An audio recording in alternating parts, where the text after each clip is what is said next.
તો બુરવાની પ્રયત્ન કરો, વર્ષો વર્ષ એક છોકરો ડૂબી જાય છે, તો આની જવાબદારી કોણ છે? ગમે ઉપલા અધિકારી હોય તો વહેલી ટકાનું નિવારણ કરો.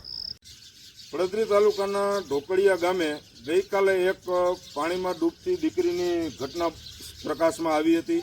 તો આજે ઢોકળિયા ગામે હું છું અને અહીંયાના સ્થાનિકો કે જે દીકરી આ નિરાલી એમનું નામ છે, આ દીકરી ગઈકાલે પાણીમાં ડૂબતી હતી.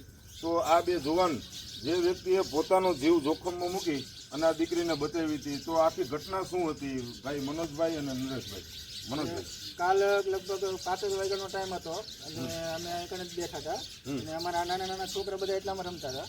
પણ આ દીકરી અચાનક રમતી રમતી ત્યારે આ સાઈડ પહોંચી ગઈ એની કઈ અમને ખબર નહોતી. હવે રમતી રમતી હવે શું કરતી હતી કે ખ્યાલ નથી, પણ રમતી રમતી અચાનક તમે જોવો ને તો અંદર ઘૂસી ગઈ. પછી અમારું કોઈનું ધ્યાન નહોતું, એટલે આમના વાઈફનું સામેથી ધ્યાન આવ્યું કે કોઈ છોકરું ગમે આમ કંઈક કરે છે. એટલે એને નિરખીને જોયું એટલે ખબર પડી કે હા કોઈક છોકરું આપણું જ છે. એટલે આ ભાઈએ મને રાજ નાખી કે હાલતો ભાઈ ઝડપથી આપણી છોકરી ગમે એવી છે. એટલે મેં જરાક જોયું તો હા અમારી દીકરી ડૂબતી હતી અને એવું જ લાગતું હતું કે કદાચ એક્સપાયર થઈ જશે. પણ અચાનક ત્યાંથી દોડીને અને આમાં ધુબાકો મારીને એટલે માનો તો કે પાણી એટલું બધું આ છે કે મારી ઉપર વહી ગયું કાલે. મારે તો આટલા લગી તો મને પણ પહોંચી ગયું, પણ અંદર જઈ અને આમ બહુ ગંભીર રીતે મેં આ દીકરીનો કાલે જીવ બચાવ્યો છે. અને આ છોકરીનો પણ આમ ઘણું પાણી પી ગઈ હતી અને પછી એને બચાવવાની ઘણી કોશિશ કરી. અને મારી યાર ભાઈ પણ હતો, એને પણ ઘણી કોશિશ કરી, મને સપોર્ટ આપ્યો. એ પછી એના ઘરવાળાને બધે આપ્યા. પણ મારું કહેવાનું એવું થાય છે કે છેલ્લા 8-10 વર્ષથી આ પાણી એટલું અમને નડે છે.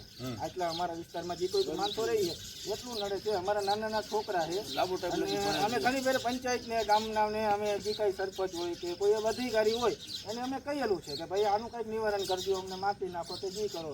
જે સમયે પટેલ સમાજ કે કોઈ પણ સમાજની આની અંદર માટી જોતી હોય કાઢીને લઈ ગયા, પણ આનું કંઈ નિવારણ આપ્યું નથી.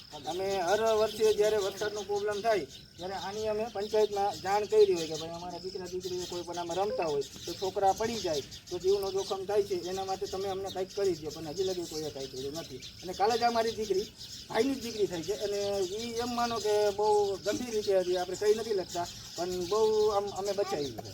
એટલે તમે આ સરકારને શું સંદેશ આપવા માંગો છો આ ઘટના વિશે? અમારું કહેવાનું એવું થાય છે સરકારને કે આની પંચાયત કે સરપંચ કે કોઈ પણ બીજો કોઈ અધિકારી અને અમારે એટલું કહેવાનું થાય છે કે આનું કાંઈ નિવારણ કરો. આ જગ્યા એવી રીતના અમને નડે છે. આમાં એક તો બીજું એ છે કે અત્યારે મચ્છર ટૂંકમાં વાત એવી આવે છે એની કારણે અમારા છોકરા બીમાર પણ પડે છે. મચ્છર અત્યારે તમે જોવો કે વાતાવરણ શાંત થઈ જાય, પવનની કારણે એટલી ગંદકીની આમ વાસ આવે છે કે જીવવું મુશ્કેલી જેવું થઈ ગયું છે. એટલે મારું એવું સરકાર કોઈને એવું થોડી વિનંતી છે કે આનું કંઈ નિવારણ લઈ આવો, આમાં માટી ભરાવો અથવા જે કોઈના પ્લોટ હોય કે જગ્યા કોઈની આવતી હોય આ વિસ્તારની અંદર તો એ બંધ કરી દઈએ. જે કોઈ આ પ્રશ્નને લગતા જે કોઈ અધિકારીઓ છે એ અધિકારીઓ સુધી આ મેસેજ પહોંચે અને જે કંઈ સંબંધિત અધિકારી છે એ આ પ્રશ્નનું વહેલી તકે નિવારણ લઈ આવે એવી સૌ ગ્રામજનોની માંગણી છે. અને અત્યારે જે આ બાળકીનો જીવ બચાવવામાં આવ્યો તો આ બચી ગયો છે, પણ હવે અવારનવાર આ ઘટના નહીં બને એની ગેરંટી શું? એટલા માટે સરકારને બે હાથ જોડી હું પત્રકાર તરીકે પણ હાથ જોડીને વિનંતી કરું છું કે આ પ્રશ્નનું વહેલી તકે નિવારણ લઈ આવે એવી ભારત સરકારને વિનંતી.